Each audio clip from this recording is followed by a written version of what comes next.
Ndonzi Vanzi Diona, your producer Monster, Stizzy, Rasjuna, Dantina, Pamatenga Skag, Daimatenga Armalaga, Pamatenga Super, Isutoda Kabucha, Zadinota Banazo Sangasiana, Umanoro Anedombo, Umanoro Anemangemba, Umanoro Angoma, Zadinota Banazo Sangasiana, Umanoro Anedombo, Umanoro Anemangemba, Umanoro Angoma, Manifungi Sagmusha, Pamwe Doro Vanopusha, Pamwe Chikokian, Vata kwa Vanokiana, Maslay Queen anoda Shampopo.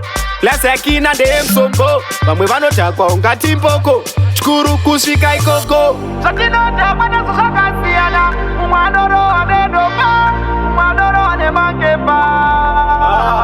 Zvatinota banazo zvakasiyana, umwanoro anedomba, umwanoro anemangemba, umwanoro angoma. Zvatinota banazo zvakasiyana, umwanoro anedomba, umwanoro anemangemba, umwanoro angoma. Kwedu kugeto avarare vakomana vesomsom, unonzwa voti takaenda, unofunga pamwe ibvurukom. Kune marasta ezikangi, haumuone ari jangi, wamwe wemarawi dzikakubata iwo netawiwi.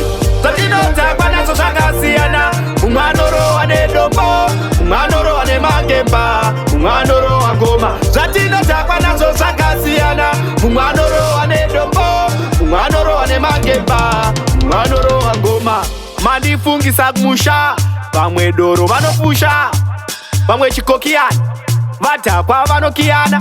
Maslay Queen anoda Shampopo, Lasekina dem sombo, vamwe vanodhakwa ungati mboko, chikuru kusvika ikoko. Zvatinodhakwa nazo zvakasiyana, umwanoro ane dombo, umwanoro ane mangemba, umwanoro angoma. Zvatinodhakwa nazo zvakasiyana, umwanoro ane dombo, umwanoro ane mangemba, umwanoro angoma. Zvatinodhakwa nazo zvakasiyana, umwanoro ane dombo, umwanoro ane mangemba.